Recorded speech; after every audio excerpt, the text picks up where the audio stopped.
ኣብ ልዕሊ ትግራይ ከቢድ ደበና ኩናት አንጸላልዩ ኣብ ዝበሃለሉ ዘሎ በቲ ሓደ ገጽ ድማ ብሄራዊ ዘተን ልዝብን ዕርቅን ክወርድ በቲ ካልእ ገጽ ድማ ኣይፋሉን ዝብል ምክፍፋል ዝተረኣየሉ ሓይልታት ፖለቲካ ኣብ ክልተ ተኸፊለን ዝብል ዜና ተሰሚዑ ኣሎ ብሄራዊ ውድብ ናጽነት ትግራይ ኣብ ክልተ ከም ዝተኸፈለ ዕላዊ ኮይነሎም ውድብ ናጽነት ትግራይ ድማ ግብረ መልሲ ሂቦሎም ሒዝና ኢልና بوغن رايا عطوات TDFون زتحاوسلو زتبهاله كبيد كوينات تصبصيبم حيلتات صمدو وحاتن فانون بحادم انصار سراويت مكلخال ኢትዮጵያም بوغن رايا ተዋጊኦም ዝብል ዜና ወጽሎም እቲ ኣብ ዞባ ደቡብ ትግራይ ምስ ክልል ኣምሓራ ዞባ ሰሜን ወሎም ዘዳው ከባቢታት ዝተራዩ ሓደሽቲ ወተሃደራዊ ምዕባለታት ድማ ብዝርዝር ሒዝና ኣለና حيلتات مكلخال إثيوبيا أبي إثيوبيا نزركبو دبلوماسياوي محبرسب بزعبا حادقنيا زبولو منقسقاس صمدو مبرهي ويدما مجلس يبلوم سراويت مكلخال أب زهابو مجلسيم نوتوم حيلتات صمدوم كبيد قبره مرسي أتنقلو حيزنا لنا أتي سلطان بحيلي زتوقات أتصر مخانو بحيلتات بوليتيكا تግራይ زخصص دكتور دبرصيان قبر ميكيل كم بريزيدنت منግስት تግራይ ገይሩም ንባዕሉ መንግስታዊ ኣኼባታት ገይረ እናበለ ይዘሎም ሎሚ ኣብ ከተማ መቐለ ተኣኪቦም ዘሕለፎም ውሳነታቱን ተጽሕብጽበሎም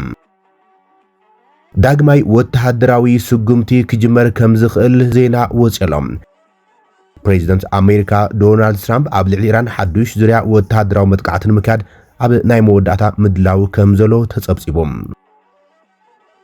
ኣብ ርእሰ ከተማ ኬንያ ናይሮቢ ሓይልታት ፖለቲካ ሱዳን ዘተ ሰላም ከም ዝጀምሩ ዘመልክት ዜናውን ወጽሎም ካብ ትግራይ ሆራይዘን ዝኸብረ ሰላምታና ኣብ ዘለኹም ይብጻሕኩም ሰብስክራይብ ላይክ ሼር እናገበርኩም ዜናታትና ክትከታተሉ ንዕድመኩም ብዝርዝር ክንቕርብኩም ኢና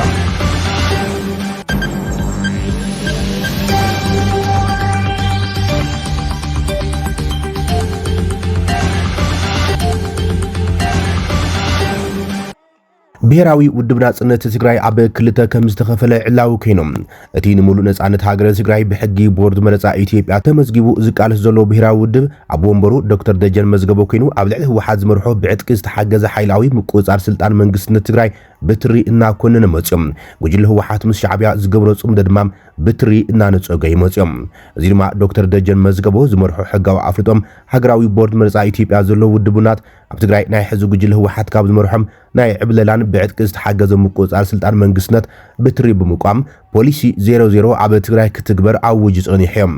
ፖሊሲ 00 ማለት ከም ውድብ ናጽነት ትግራይ ዘቐመጡ ኣንፈት ኩሉ ኣብ ትግራይ ዝሓለፉ ዝተገብሩ ሕማቃት ይኹን ጽቡቃት ታሪኻት ንታሪኽ ብምግዳፍ ሕድገት ጌርካ ካብ ሕዚያዊ ፖለቲካዊ ኩነታት ተደሪኽካም ብፖለቲካዊ ልዝብ ኣብ ትግራይ ሓቋፋይ ጊዜያዊ ምሕዳር ብምጥያሽ መረጻ ዝምቹ ኩነታት ብምፍጣር ዲሞክራሲያዊ ስርዓት ምትካል ትኹረት ክግበር ከም ዘሎም እናገለጸ ይመጽኦም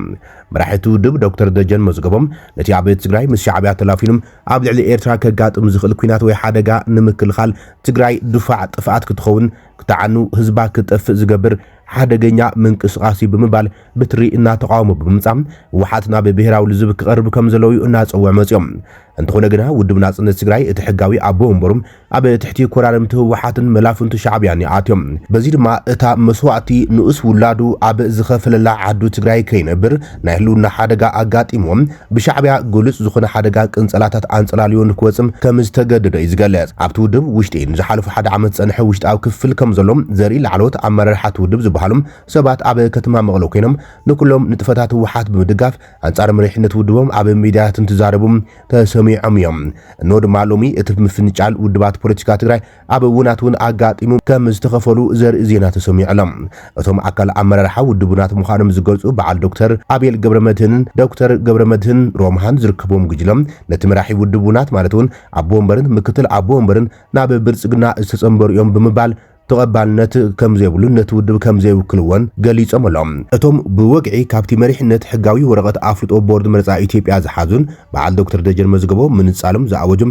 ኣብ መቐለ መግለጺ ዝሃቡ ብጾቶም ጉባኤ ብምክያድ ሓዱሽ መሪሕነት ከም ዝውጅኦም ገሊጾም ኣለም ሰገድ ኣረጋይን ናይ ኣቦ መንበርን ምክትል ኣቦ መንበርን ስልጣኖም ከውሊ ብምግባር ዝተፈጸመ ሽርሒ ብበይናዊ ውሳነታት ኣቢሎም ናብ ሓይልታት ጽንተት ተጸምቢሮም تقليلهم أنصار وانا علامة ودبنا تسليفهم علو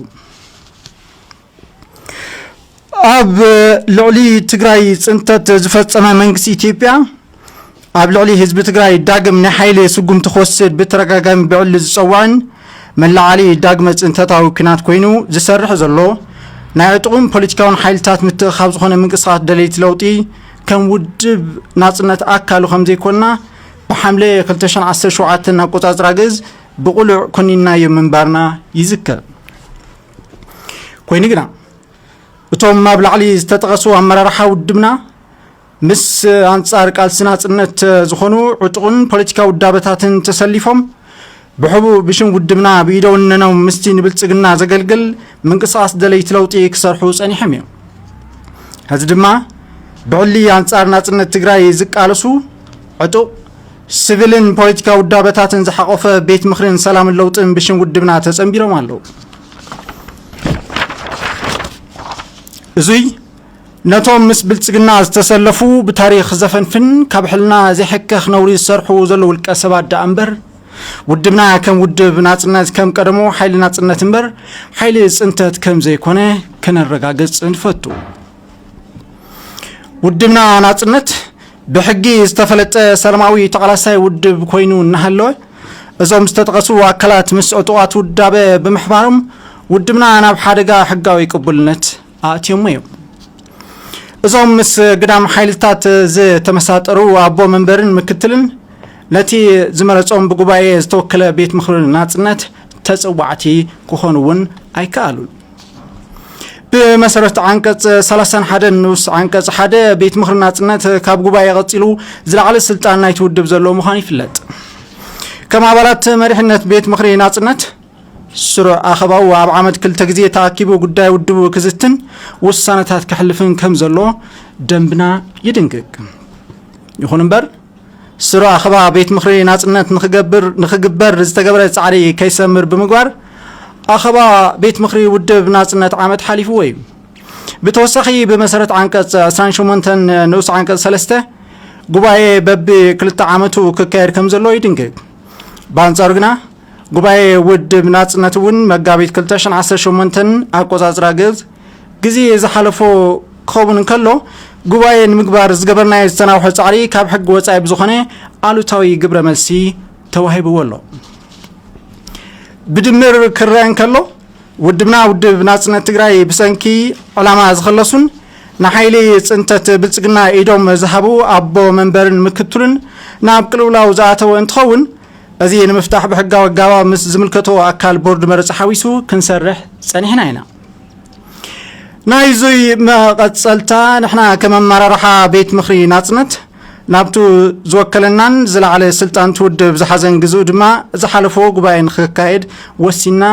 اب منقصاص كمن نركب بعلي نفلط زي كنبلن كلنا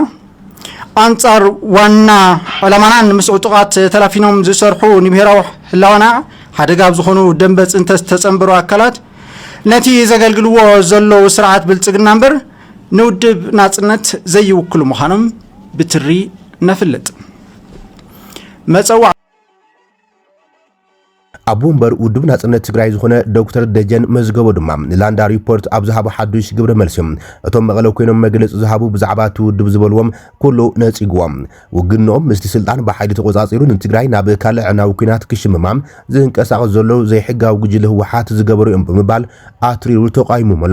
ውድቦም ውናት ብኣፍሪጦ ፓርትነት ዝሃበ ቦርድ መረጻ ኢትዮጵያ ሕጋውን ሰላማውን ምንቅስቃስ ኣብ ምክያድ ከም ዝርከብ ዝገለጸ ዶክተር ደጀን መዝገቦም እቶም ብጾት ዝበሎም ኣብ መቐለ كينم مجلس ذهبوا وجنات نابت جوجلة تسجعهم جوسجاس كينات عب مقبار كم زلوا بمخصص أزيد مام تودب زحازم سلطاون استراتيجيكاون مدبات بأنصار يوم زنك ساعة زلوا الوام تو حات نمو قادن عب تجري حوافه جاب محدار بمتياش ناب مرس عن متوزع علمهم بعد دي سبعة ست عايشة بيت مخرج سلام اللوت انتجري بعبال نتستنبرنا له مخني هدمام نتدحري بريترا كمود بزحازنا يوم سلطاوي مدباتنا نمعوات زخير زل إلهم ودبنا انتجري كينات بزخون من جد زدقفون زك على سلون كم زيو كان بمجلس دحر حزي عب تجري كلام مزبالن كرتة تميتن برسة تفعت زعدم هو حات زمر حكينات عين حوسينا بمبال جبر مرسي بولم تون نزبيت مخرنا تنت كسب حزز خدنا يقعد أفليتي بدبدبي دحر حزون كفلتي نحنا ون تبيت مخرنا نصنت صحيفنا فليطنا هنا كسب حز خدنا يزي تفلطوا يقوم حز تصقيمنا لنا سلازم بفيرتشوال نتاكل تواهيل ملاش يلن ناب ادما يزخيت ناب زي ما تكلاو مجدال يزخيت ناب صلمه متقانن رحيق كم درواين يزخيت تاوانا خع حوحات ناي مخت حيليو كينات فتحاو كيناتيو اغون نزي تمسلفلنا ازي ايتوسنن كجمر كله كينات يلو اي وجن ودنا صنت حقا ود سلازخونه ابطاطايات حوحات سلنጨነቆ كنጨነق لغبرنا ነገር የለን نحنا حوحات صعبه زغطمو نحنا نمታይ نصابه مسؤاتنا ታይለና مسؤ خمو ዝገብር ነገር ስለዚህ አይخونن እንደህርዳ ስልትን ስትራቴጂን ከቀይር ኮይኑውን تو كغير زغبا اكل تصحف حيزي رموتو حسب اللي نزبله يماغوت تماغوتو تسعير يبايزوي حسب حيز موتي سند حيز موتي دكتور غربدين تسعير كوي بماخلاي كوميتي ابيت مخرنا صنه تسعيرو كالكوليتر نيوتراليتي زبل صديقو وشتاو قالسي نغبر حرنت ناصنت زبل فلالاي كفطر فتينو كم زبحال يلن تبايل وشتاو قالس نغبرينا تبايل سوز يزينا معبلنا زيبصحو بزخون حزي نانطباط كل قلصم له ነገራት بزتودب منجدي تو ودب بيو ملاش خهبيو ማለት معلو كلير غبري ملاش زو اكال يلن ግን تودب منታይ بركله زبل قلص غبريو ولك سبات نفط كالعلي يخوليوم تانك خزوري يخوليوم كفكروا يخوليوم لنتناصنتنا برخاوصينا لنا نكول يخوليوم سلازي اين خلكلن ودب ግን كمو يغبر ودب او كينات اي سمرن كينات اي وجن ان فاكت TPLF زمرحو كينات تقاومي نقاومينا TPLF كوردن حقوا في جزاء محدار تتخيلوا ناي بريتورياس ممعنة تفتصيمو نامرصا خنشغرن إنا ندلي بدبلوماسياوي ببوليتيكاو منجدي هيوت سب زي يبلع قلسي إنا ندلي تسوم زخد ولو كايدا يتاكو بزي قدس قدم حازر إنا كوينا داي خدانا أمنا أخيرا كورينا إنا قبائي تواهيلو عبائي يسو قبائي كوينا تبيلي فنكو 14 قبائي غيريلي عبائي زلو حقاوناتو نحنا ناوزي لاتي اللي مخنياتي بلنا زتاكب يتاكب زولو يقولو زقبرو يقولو قانقوانا فلالي طورنيا قانقوان سلاماو قانقوان يزخون تفلالاي تو قانقوانا نحنا نبل حزب تግራይ ኣብ ከምዚ ዓይነት ጉድ ንምእታው ዝግበር ሸበድበድ ትክክል ኣይኮነን እንደገና ናብ ካሊእ ምምዝባል እንደገና ናብ ካሊእ ከርተት እንደገና ናብ ዝተናውሐ ናብ ጣዕም ዝተናውሐ ዘይዛሪ ኩናትን ሞት ስደት ጥሜት ዘምጽእ ቀቢጸ ተስፋነት ዘምጽእ ተግባር እምበር TPLF መሪሑ ዝዓውቶ ዝኾነ ይኹን ዕላማ የለን እዚ ናይ ውድ መርገጽ እዩ ስለዚ TPLF ክንቃለሶ ኢና ማለት بوغن رايا عطقات TDF ዝተሓወሰሉ ዝተባሃለ ከቢድ ኩናት ተጸብጺቦም ሓይልታት ጽምዶ ህወሓትን ፋኖን በሓደ አንጻር ሰራዊት ምክልኻል ኢትዮጵያ ተዋጊኦም ዝብል ዜና ወጽዮም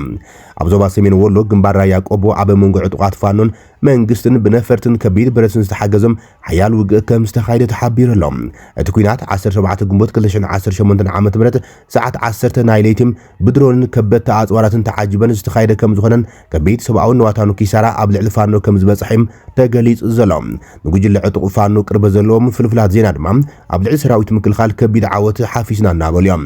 ኣብ ወሰን ራያ ኣላማጣን ራያ ቆበን ከቢድ ውግእ ከም ዝተኻይደ ዝሓበረ ኮይኖም ኣብ ግንባር ራያ ኣላማጣም ጀነራል ዮሐንስ ወልደ ወርግስ ተራእዮም ዝብል ሓበሬታት ወጽሎም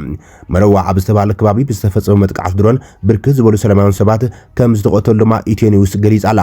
ኣብ ራያ ቆቦ ከባቢታት ኣማያ ሓያል ኩናት ከም ዝተኻይደን ኣብ ከባቢታት ተኩለሽን መረዋን ሓያል ወታደራዊ ምንቅስቃስ ይረኣየሎም ከም ዘሎን መንግስቲ ድማ ጥምረት ሓይልታት ትግራይን ፋኖን ከይሃለወ ኣይተርፍን ዝብል ስግኣት ከም ዘለዎ ገሊጾሎም ኣማያ ዋልካ መንደር መንደፈራም ቀይ ጋርያ ጨቤበር ሓያል ውግእ ምካዱ ዝገልጽ ጸብጻብ ኣብ ብርክት ዝበሉ ከባቢታት እውን ሓያል ውግኣት ይካይዱ ከም ዘለው ኣመልኪቶሎም ካብ ዝሓለፉ መዓልታት ጀሚሩ ዝተፈላለዩ ንጥፈታት እዮም ተጸብጺቦም ምንቅስቃስ ዕጡቃት ፋኖን TDFን ኣብ ከባቢታት ራያም ሓድሽ ወጥሪ አንጊሱ ከም ዘሎም ትማሊ ምንጭታት ዜና ጸብጺቦም ኣብ መንጎ ዕጡቃት ፋኖን ዕጡቃት ሰራዊት TDFን ዘሎ ወተሃደራዊ ርክብ ካብ ግዘ ናብ ግዘ እናወስኸ ኣብ ዝኸደሉ ዘለዋን ዝሓለፈ ምሸት ክልቲኦም ሓይልታት ካብ ከባቢ ዋጃም ማዶ ከተማ ሓሊፎም ናብ ክልል ኣምሓራ ራያ ቆቦ ከባቢታት ጮቢ ከም ዝተጸጉዑ ካብቲ ከባቢ ዝወፀ ዜና ኣመልኪቶም ብመሰረቶም ምንጭታት ዜና ካብ ዶብ ራያ ኣላማጣን ስሌን ውሃን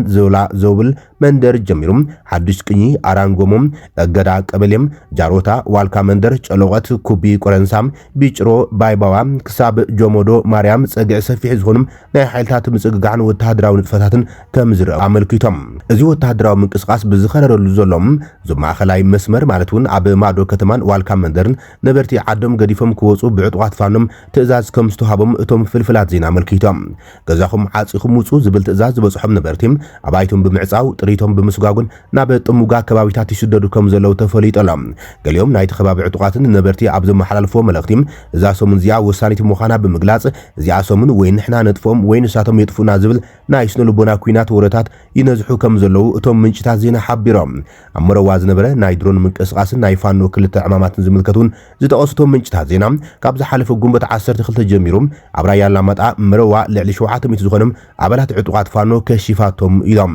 እዚ ሓይሊ እዚ ጉንበት 13 ምስ ደራፊ ኪሮስ ደርቤ ብምዃን ምድላዋት እናገበረ ኣብ ዝነበረሉ እዋን ናይ ድሮን ምንቅስቃስ ከም ዝተገብረሉን ብሰንኪ እዚ ድማ እቲ ሓይሊ ፋኖ ፋሒሉ ኣብ ዝተፈላለዩ ናይ ገባር ኣባይትን ከረናትን ተበቲኑ ከም ዘሎ እቲ ዜና ኣመልኪቶሎም እቶም ኣብ መረዋ ዘለው ናይ ፋኖ ኣባላት ክልተ ዓበይቲ ዕማማት ሒዞም ይንቀሳቐሰሉ ይብሉም እቶም ፍልፍላት ዜና ተኸባቢዮም ብሓሙሲት ኣቢሉ ናብ ወረዳ ራያ ኣላማጣን ሶርያን መረዋን ዝኣቱ ሓይሊ ሰላም ትግራይ ንድሕሪት ምምካትን ንድፍኢት ንምክልኻልን ዝዓለመ ከም ዝኾነም ዘመልክቱ እዮም እቶም ዜናታት ካብ መረዋ ክሳብ ማሕጎ ዘሎ ከባቢታት ናይ ሰራዊት ምክልኻል ኢትዮጵያ ዝኾነ ይኹን ወተሃደራዊ ምንቅስቃስ ከይገብር ዝኾነ ምክታል ምግባር ዝብሉ እዮም ኩነታት እቲ ከባቢ ሕዚ እውን ዘይተረጋግዐን ሰፊሕ ኩናት ክውላዕ ዝኽእለሎም ተኽእሎ ከም ዘሎ እዮም እቶም ምንጭታት ዜና ኣመልኪቶም ዘሎም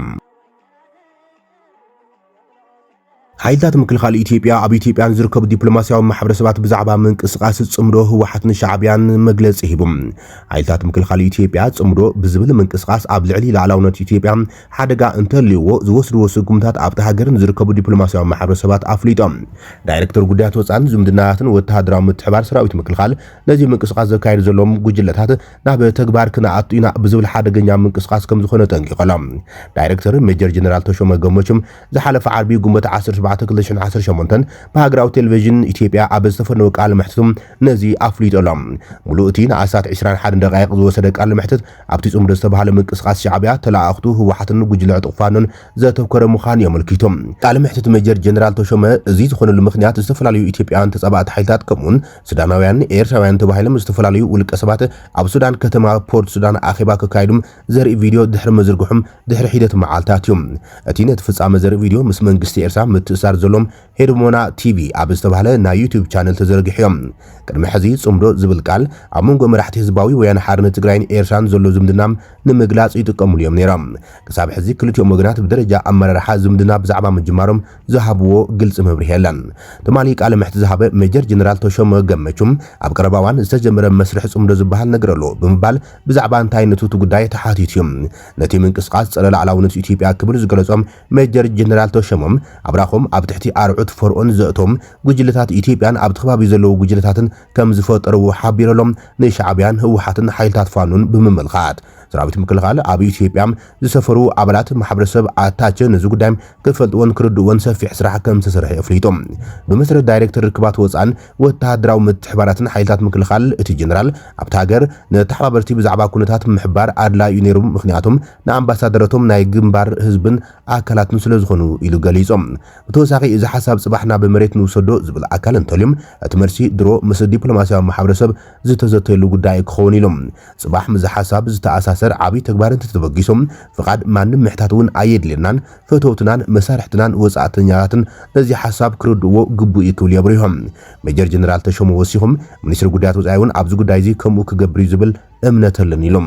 እቲ ዳይሬክተር እዚ ንጥፈት ለሰላም ድሕነት ኢትዮጵያ ስጋት ተባሂሉ ከም ዝቁጸር ኳን ተገለጸም ነቲ ሓሳብ ንምትግባር ዝወሰዱ ስጉምታት ግን ኣጠንቂቖም እንተኾነ ግን እዚ ናይ ጽምዶ ሓሳብ ዝምልከት እዚ ምትላልና በመሬት ክነምጽና ኢሎም ምንቅስቃስ እንተገሮም እዚ ትካል እዚ ከም ላዕላዊት ሃገር ብመንግስቲ ዝተኣዘዘም ሓላፍነት ዝተዋሃቦ ላዕላውነት ኢትዮጵያ ንምሕላው ዝሰርሕ ኣካሉን ምዃኑ ንሓስብን ንኣምንን ክነምክኾም ኢና ድማ ኢሎም ሚኒስትር ምክልኻል እቲ ሃገር ኣብ ፖርት ሱዳን ተኻይዱ ዝበሎ መደብ ጽምዶም ኣብ መንጎ ኢትዮጵያ ኢትዮጵያን ሱዳን ዝያዳ ወጥሪ ኣብ ዝረኣየሉ ዘሎ እዋን ተኻይዶም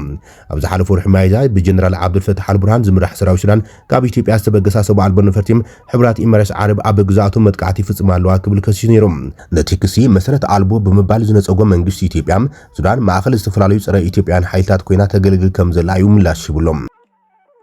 ስልጣን በኃይል ከም ዝተቆጻጸረ በኃይልታት ፖለቲካ ትግራይ ከቢድ ተቃውሞ ዘጋጥሞ ዶክተር ደብረጽዮን ገብረ ሚካኤል ንባዕሉ ፕሬዚደንት ኢሉ ድሕሪ ምሻሙ ዝተፈላለዩ መንግስታዊ አኼባታት የካይድ ከም ዘሎ ይገልጽ ኣሎ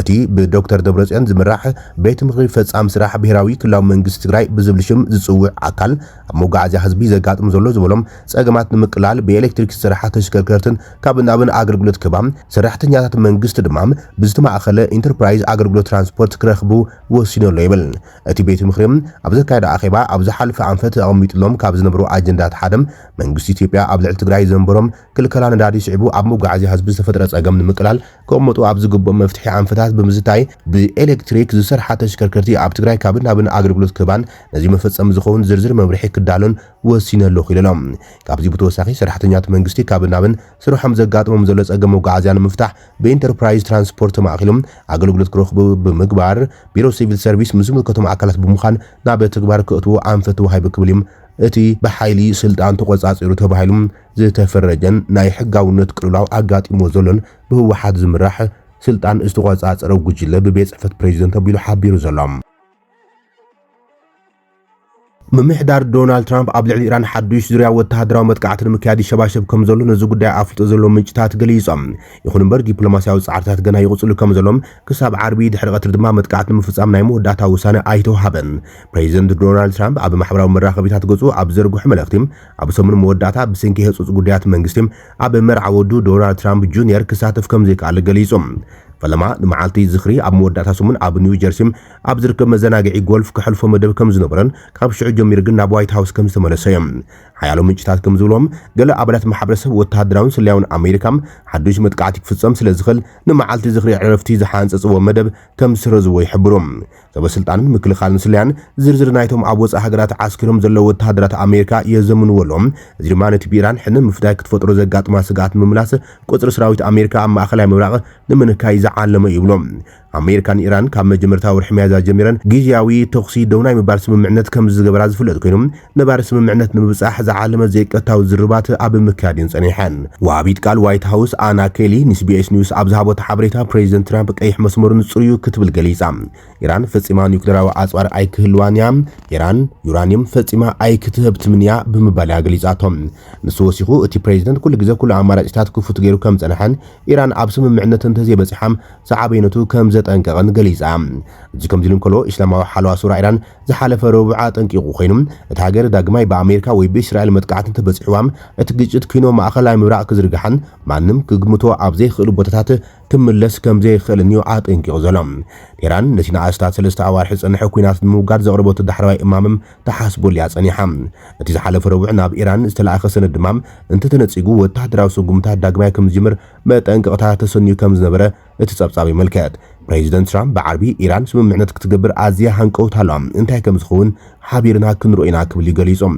ኣብ ዝሃቦ መግለጺ ንኢራን መልሲ ክትጽበም ቁሩብ መዓልታት ክንህባ ኢና ድማ ኢሎም ኣብ ርእሰ ከተማ ኬንያ ናይሮቢ ዘተ ሰላም ገርባብቲ ሓይልታት ይካየደሎም ፖለቲከኛታት ሲቪላት ዕጡቃት ሱዳን ኣብ ሱዳን ዝካየድ ዘሎ ኩናት ኣብቅዑ ሰላምን ምርግጋዕን ሃገር ንምምላስ ዝዓለመ መንገዲ ዘተ ኣብ ናይሮቢ እናተኻየደ እቲ ኣዋጅ መትከራ ሱዳን ሓይልታትን ምናጽ ሓዳስ ዓዲ ብዝብል ሰንደቕ ዕላማ ዝተኻየደ ኣኼባ መራሕቲ ፖለቲካዊ ውድባት ዕጡቃት ምንቅስቓሳት ሲቪላዊ ማሕበራትን ህዝባውያን ኣፍሉጣት ሰባትን ዘራኸበ ነይሩ ተባሂሎም ካብቶም ኣብ መኽፈቲ ኣኼባ መደረ ዘስምዑ ቀዳማይ ሚኒስትር ሱዳን ነበርን ኣብ ወንበር ኬዳን ስሙድን ዓብደላ ሐምዶክ መራሒ ሰራዊት ሓርነት ሱዳን ዓብዱልዋሂድ መሐመድ አልኑር ከምኡን ኣብ ወንበር ሰልፊ ሶሻሊስት በዓስ ኦሪጂናል ዓረብ ዓሊ አልአርያላ አልንሱር ይርከቦም በመሰረት ጸብጻብ ሱዳን ትሪቡን ዘተ ኣብ ህሉይ ፖለቲካዊ ቅልውላው ሱዳን መቐጸልታ ናይቲ ኩናት ከምኡን ዝያዳ ምምዕባል ናይቲ ብጥምረት ኣብ ናይሮቢ ኣብ ታሕሳስ 2025 ዝተኸተመ ኣዋጅ ዘተኩረ እዩ እቲ ጥምረት ተቐዲሙ ኣብ ሱዳን ወተሃደራዊ መፍትሒ የለን ክብል ብምዋጅ ኣብ ልዕሊ ዕጡቃት ሓይልታት ሱዳን ሰራዊት ሱዳን ሓይልታት RSF ከምኡን መሓዝቲ ዕጡቃት ጉጅለታት ኣብ መስከረም 2025 ብሃገራት ኳድ ሜካኒዝም ዝቐረበ ፖለቲካዊ ፍኖተ ካርታ ቃል ከኣቱ ጸጥ ክውስኽ ይጸውዑ ተሳትፍ ዘተ ናይሮቢ ኣገዳስነት ዘተ ምውሃድ ከምውን ውህድ ምዃንዮም ኣስሚሮምሎም ሃገራዊ ጻዕርታት ነቲ ግጭትን ከብቅዕን ባህግታት ሱዳን ንሰላም ዲሞክራሲን ምርግጋዕን ከማላን ዘኽእል ኩለመዳዊ ፖለቲካ ፍታሕ ከም ዘሊ ብምሕባር